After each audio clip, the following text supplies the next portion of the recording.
In many corporate boardrooms today, the term marketing is synonymous with advertising budgets, sales quotas, or promotional campaigns. This logic assumes that marketing's only role is to push a finished product onto the public.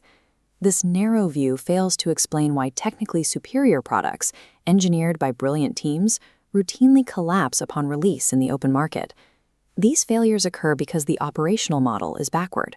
Marketing functions as the apex management process, responsible for a firm's actual survival. Peter Drucker, the consultant who established the practical foundations of modern business management, identified the structural flaw decades ago. He argued that a firm must understand the customer so perfectly that the product fits their life seamlessly, essentially selling itself. As Drucker put it, the entire aim of marketing is to make selling non-essential.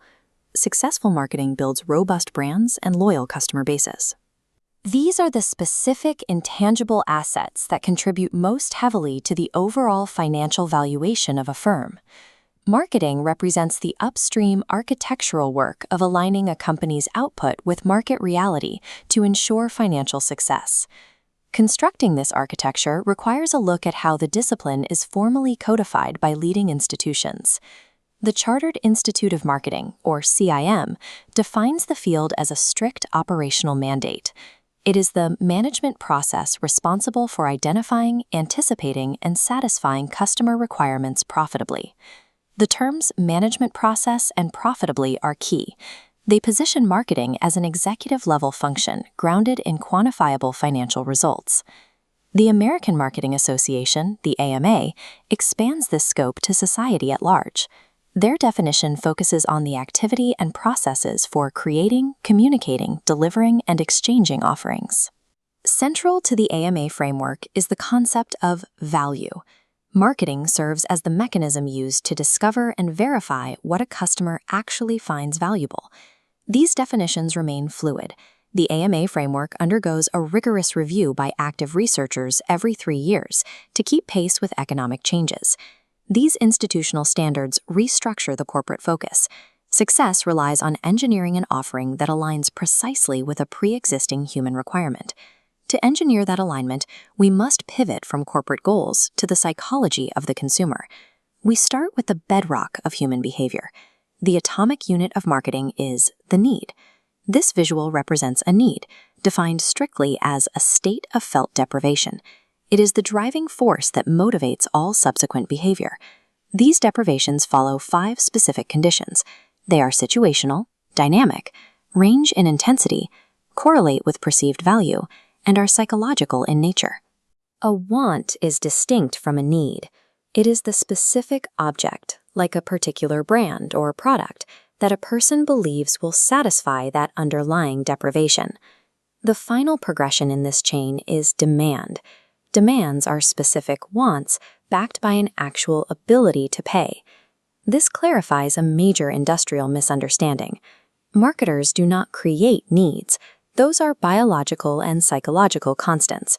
Marketers only influence wants and facilitate demands. If a company misdiagnoses the underlying felt deprivation, all subsequent research and promotional budgets will be spent chasing a demand that does not exist.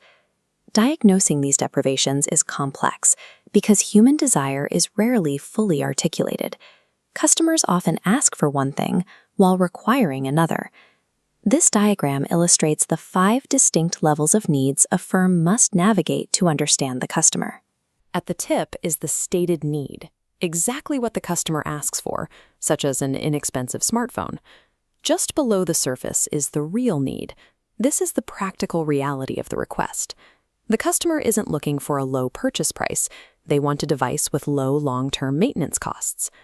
The unstated need represents baseline expectations the customer won't voice, like assuming the phone comes with reliable tech support and a standard warranty. Next is the delight need. These are non-essential features that create immense loyalty, like receiving a premium software subscription for free with the device. At the absolute bottom is the secret need. This is the desire the customer never expresses, often tied to their social status or personal ego. A customer might buy a premium electric vehicle for environmental efficiency, but the secret need is to be perceived by their peers as technically savvy and affluent. Firms that only optimize for stated needs face quick commoditization. Market dominance requires engineering solutions that satisfy these unstated and secret depths. After diagnosing psychological needs, a firm must confront the current state of the market. This matrix outlines 8 specific states of demand.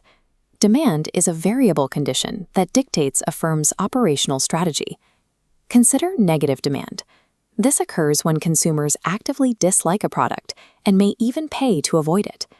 Historically, dental work has faced negative demand. The industry must focus its communication on pain management and preventative care to overcome this active avoidance. This contrasts with declining demand, seen in the steady obsolescence of physical music media like CDs and vinyl, as consumer behavior shifts toward digital formats. The most lucrative state for an innovator is latent demand. Here, a strong consumer need exists, but no product on the current market satisfies it. Firms might also navigate non-existent demand, irregular seasonal demand, unwholesome demand for taboos, or over-full demand exceeding supply. A company's entire strategy, from supply chain logistics to pricing, must pivot based on which of these demand states they are currently operating within. How does a modern corporation organize to track these hidden needs and shifting demand states continuously? This diagram outlines the new marketing realities. It illustrates why traditional, siloed corporate departments can no longer keep pace with the market.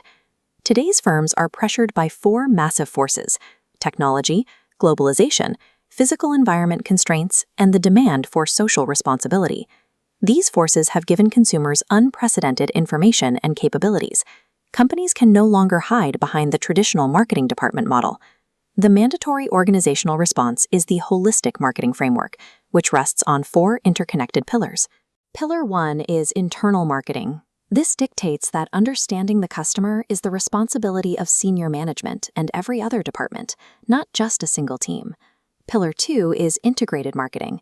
This ensures that every program, pricing, distribution, and promotion is synchronized to deliver a consistent value proposition. Pillar 3 is relationship marketing. This focuses on building deep networks through customer relationship management, or CRM, and partner relationship management, or PRM. Pillar 4 is performance marketing. This is the accountability loop, where every action is measured by its ability to increase market share and capture customer lifetime value. Marketing encompasses the entire architecture of the firm. It is the process of viewing the entire business from the perspective of the customer's needs to manufacture enduring financial dominance.